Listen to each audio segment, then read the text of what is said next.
Tech ലോകത്ത് നിന്നുള്ള വാർത്തകൾ. ഇന്ത്യയിൽ ആദ്യമായി ദേശീയ സുരക്ഷാ സെമി കണ്ടക്ടർ ഫാബ്രിക്കേഷൻ പ്ലാന്റ്.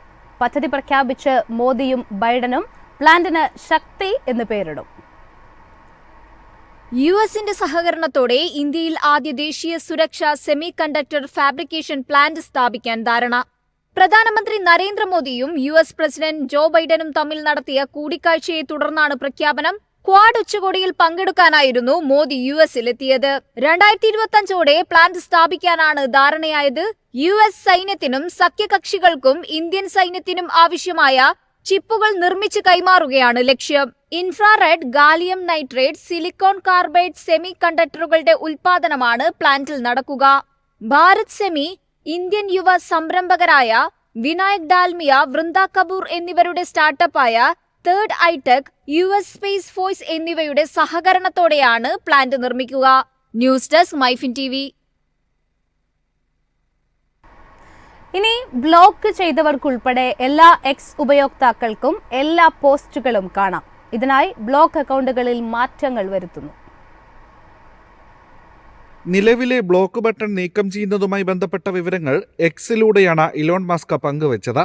എല്ലാ എക്സ് ഉപയോക്താക്കൾക്കും എല്ലാ പോസ്റ്റുകളും കാണാൻ അവസരമൊരുക്കാനാണ് ഈ നീക്കം. ബ്ലോക്ക് ചെയ്ത അക്കൗണ്ടിന് പബ്ലിക് പോസ്റ്റുകൾ ഷെയർ ചെയ്യാനോ ലൈക്കോ കമന്റോ നൽകാനോ കഴിയില്ല. എന്നാൽ പോസ്റ്റുകൾ കാണാനും വായിക്കാനും സാധിക്കുമെന്ന് മസ്ക് വ്യക്തമാക്കി. അതേസമയം പോസ്റ്റ് കാണാനും വായിക്കാനും കഴിയുമെന്നല്ലാതെ ബ്ലോക്ക് ചെയ്ത വ്യക്തിയുടെ അക്കൗണ്ടോ പോസ്റ്റിന് വരുന്ന പ്രതികരണമോ കാണാൻ കഴിയില്ല. ബ്ലോക്ക് ചെയ്യപ്പെട്ട വ്യക്തിക്ക് മറ്റ് അക്കൗണ്ടുകളിൽ നിന്ന് പബ്ലിക് പോസ്റ്റുകൾ കാണാൻ കഴിയുന്ന സാഹചര്യത്തിൽ ബ്ലോക്ക് ഫീച്ചറിന് പ്രസക്തിയില്ലെന്നാണ് മസ്കിന്റെ വാദം. News desk MyFin TV. Open എഐയുടെ എക്സ് അക്കൗണ്ട് ഹാക്ക് ചെയ്യപ്പെട്ടു. അക്കൗണ്ടിൽ വ്യാജ ക്രിപ്റ്റോ ടോക്കൺ പോസ്റ്റുകൾ വന്നതോടെയാണ് ഹാക്കിംഗ് വിവരം പുറം ലോകമറിഞ്ഞത്.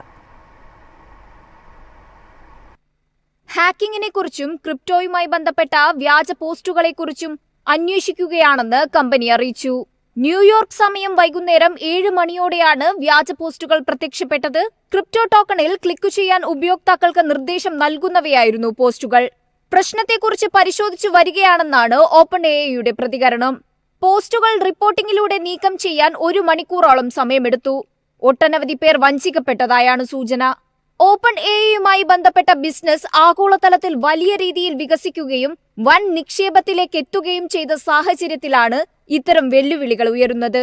ഇതിനു മുമ്പും ഓപ്പൺ എഐയുമായി ബന്ധപ്പെട്ട അക്കൗണ്ടുകൾ വ്യാജ ക്രിപ്റ്റോ പോസ്റ്റിന് ഇരയായിട്ടുണ്ട്.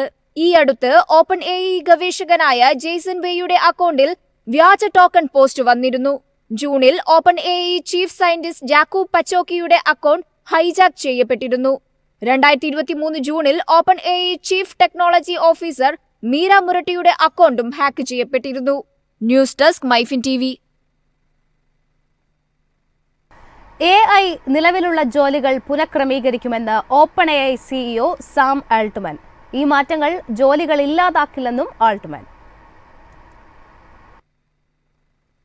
തൊഴിൽ വിപണിയിലും സമൂഹത്തിലും എഐയുടെ സ്വാധീനം മാറ്റങ്ങളുണ്ടാക്കുമെന്ന് open AI CEO Sam Altman. എഐക്ക് തൊഴിൽ വിപണികളെ അനുകൂലമായിട്ടോ പ്രതികൂലമായിട്ടോ മാറ്റാൻ കഴിയുമെന്ന് ആൾട്ട്മാൻ ചൂണ്ടിക്കാട്ടി. എഐയുടെ കടന്നുവരവ് ജോലികളിൽ വലിയ മാറ്റങ്ങൾ ഉണ്ടാക്കുമെങ്കിലും മനുഷ്യർക്ക് ജോലി നഷ്ടപ്പെടുന്നതിലേക്ക് നയിക്കില്ലെന്നും അദ്ദേഹം പറഞ്ഞു. എഐ ചില ജോലികളുടെ പ്രവർത്തന രീതി മാറ്റും. അത് കൂടുതൽ മികവോടെ ജോലികളിൽ ശ്രദ്ധ കേന്ദ്രീകരിക്കാൻ മനുഷ്യരെ പ്രാപ്തരാക്കുമെന്നും ആൾട്ട്മാൻ പറഞ്ഞു. കാലകാലങ്ങളായി ജോലികളുടെ രീതികളിൽ ഇത്തരം മാറ്റങ്ങൾ ഉണ്ടാവാറുണ്ടെന്നും ആൾട്ട്മാൻ ചൂണ്ടിക്കാട്ടി. മുൻകാലങ്ങളിൽ ആളുകൾ സാങ്കേതിക മാറ്റങ്ങളുമായി പൊരുത്തപ്പെട്ടതുപോലെ എഐ കൊണ്ടുവരുന്ന മാറ്റങ്ങളുമായി സമൂഹം പൊരുത്തപ്പെടും. മുമ്പ് അസാധ്യമെന്ന് കരുതിയ കാര്യങ്ങൾ നേടിയെടുക്കാൻ എഐ മനുഷ്യരാശിയെ പ്രാപ്തമാക്കുമെന്നും ആൾട്ട്മാൻ പറഞ്ഞു. News desk MyFin TV. സ്കൂളിൽ സ്മാർട്ട് ഫോൺ ഉപയോഗം വിലക്കി കാലിഫോർണിയ. പുതിയ നിയമം നിലവിൽ വരുന്നതോടെ ഫോണുകളുടെ ഉപയോഗം നിരോധിക്കുകയോ നിയന്ത്രിക്കുകയോ ചെയ്യാം. സ്കൂളുകൾ സ്മാർട്ട് ഫോണുകളുടെ ഉപയോഗം നിയന്ത്രിക്കുകയോ നിരോധിക്കുകയോ ചെയ്യണമെന്ന ബില്ലിൽ കാലിഫോർണിയ ഗവർണർ ഗാവിൻ ന്യൂസോം ഒപ്പുവെച്ചു. അമിതമായ ഫോൺ ഉപയോഗം മാനസിക രോഗ സാധ്യത വർദ്ധിപ്പിക്കുകയും പഠനത്തെ തടസ്സപ്പെടുത്തുകയും ചെയ്യുമെന്ന ആശങ്കയെ തുടർന്നാണ് നടപടി.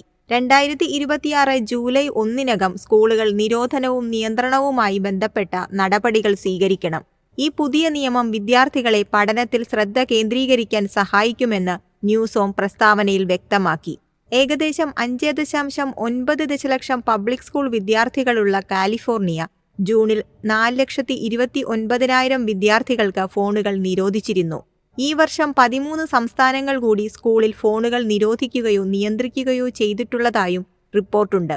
സോഷ്യൽ മീഡിയയിൽ ദിവസവും 3 മണിക്കൂറിലധികം ചെലവഴിക്കുന്ന കൗമാരക്കാർക്ക് മാനസികരോഗ സാധ്യത കൂടുതലാണെന്നാണ് പഠനം വ്യക്തമാക്കുന്നത്.